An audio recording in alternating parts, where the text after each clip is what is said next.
গোলামির দিন শেষ। ভারত ইস্যুতে কথাটা বেশ জোরে সোরে চলছে। বাংলাদেশে আইপিএল সম্প্রচার বন্ধ করা হচ্ছে। ভারতের টি-20 বিশ্বকাপ না খেলার ব্যাপারেও জানানো হয়েছে। কিন্তু এভাবে কি আসলে গোলামির দিন শেষ করা যায়? উত্তর হলো না। মুখে ও বিবৃতিতে কখনো গোলামির দিন শেষ করা যায় না। অতীত বলছে বাংলাদেশ যতবার বৈশ্বিক টুর্নামেন্ট খেলতে গেছে ঠিক ততবারই বাজেভাবে হেরে টুর্নামেন্ট থেকে বিদায় নিয়েছে। আসন্ন টি-20 বিশ্বকাপেও যে লজ্জাজনক বিদায় হবে না এ কথায় জোর দিয়ে বলা যায় না। তাই সত্যি যদি গোলামির দিন শেষ করতে হয় তাহলে আসল জায়গায় উন্নতির বিকল্প নেই। 17 কোটি মানুষের দেশ বাংলাদেশের চেয়ে 55 লাখ মানুষের দেশ নিউজিল্যান্ড ক্রিকেটে হাজার গুণ এগিয়ে। আরেক ছোট দেশ শ্রীলঙ্কার ক্রিকেট সংস্কৃতিও বাংলাদেশের চেয়ে যোজন যোজন এগিয়ে। তাই ক্রিকেটে উন্নতি হবে সত্যিকারের জবাব। তবে শুধু ক্রিকেট না, পণ্য আমদানি থেকে শুরু করে শিক্ষা, চিকিৎসা ও জ্বালানি ভারতের উপর বাংলাদেশ নানাভাবে নির্ভরশীল। গোলামের দিন শেষ করতে হলে এসব সেক্টরেও উন্নতি করতে হবে। বেশি নজর দিতে হবে কৃষি খাতের আধুনিকীকরণে। প্রতিবছর পেঁয়াজ, আলু সহ বিভিন্ন রকম মশলা ভারত থেকে আমদানি করে দেশের ঘাটতি মেটাতে হয়। কিন্তু বাংলাদেশ চাইলে এই সমস্যাটা কাটিয়ে উঠতে পারে। কৃষি উৎপাদন বৃদ্ধির জন্য নতুন প্রযুক্তি এবং গবেষণার দিকে নজর দেওয়া প্রয়োজন। অধিক উৎপাদনশীল জাতের বীজ, সঠিক সার ব্যবহারের মাধ্যমে ফসলের উৎপাদন বাড়ানো সম্ভব। উৎপাদন বাড়ানোর পাশাপাশি আমদানির জন্য বাংলাদেশের বিকল্প বাজার খোঁজা উচিত। ভারতীয় পেঁয়াজ বন্ধ হলে এখন নানা দেশ থেকে পেঁয়াজ আমদানি হচ্ছে। ভিয়েতনাম, কম্বোডিয়া এবং চীনের মতো দেশগুলোর কাছ থেকে অন্যান্য কৃষিজ পণ্য আমদানি করা যেতে পারে। ভারত নির্ভরতা কমাতে হলে সবচেয়ে বেশি জোর দিতে হবে দেশের চিকিৎসা খাতের উন্নয়নে। প্রতিবছর হাজার হাজার রোগী ভারতে চিকিৎসা নিতে চায়। সাশ্রয়ী, উন্নত ও উপযোগী হওয়ায় বাংলাদেশ থেকে তারা ভারতকেই বেছে নেয়। দেশের মধ্যে চিকিৎসার সেরকম ব্যবস্থা করতে পারলে এই সংখ্যাটা কমে আসত।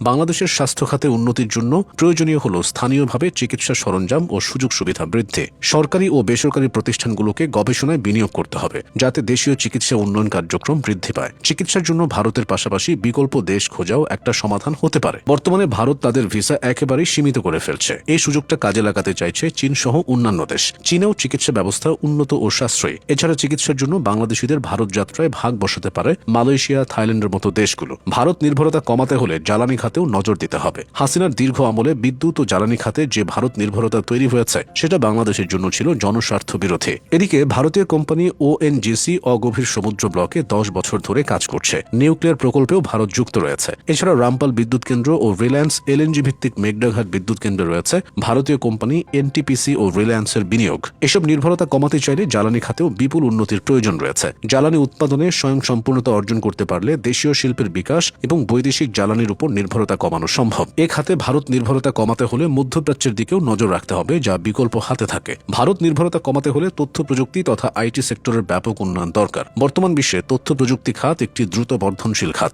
বাংলাদেশের সফটওয়্যার ও প্রযুক্তি সেবা খাতে শক্তিশালী অবস্থান গড়ে তোলার জন্য শিক্ষা, গবেষণা ও উন্নয়ন কার্যক্রমে অধিক বিনিয়োগ প্রয়োজন। সরকারি এবং বেসরকারি প্রতিষ্ঠানগুলোর মধ্যে সহযোগিতা বৃদ্ধি করতে হবে। ইউরোপীয় ইউনিয়ন ও মার্কিন বাজারে তথ্য প্রযুক্তি সেবার জন্য বড় ধরনের সুযোগ রয়েছে। যদি এ খাতে দক্ষতা বৃদ্ধি করা হয় তবে ভারতীয় প্রযুক্তি সেবা থেকে মুক্তি পাওয়া সম্ভব। বাংলাদেশের পোশাক শিল্প বিশ্ববাজারে অন্যতম বড় খাত, তবে এটি ভারতের অনেক কাঁচামাল ও উপকরণের উপর নির্ভরশীল। পোশাক শিল্পের পাশাপাশি অন্যান্য উৎপাদন খাত যেমন ইলেকট্রনিক্স, প্লাস্টিক এবং লেদার পণ্য উৎপাদনে নজর দিলে রফতানি বাড়বে। স্থানীয় উপকরণের ব্যবহার এবং মানোন্নয়নের জন্য বিনিয়োগ বাড়ানো অত্যাবশ্যক। বাংলাদেশের আত্মনির্ভরশীল হওয়ার জন্য ভারত নির্ভরতা কমানো অত্যন্ত গুরুত্বপূর্ণ। এই কাজগুলো করলে সেটা অনেকটাই সম্ভব হবে।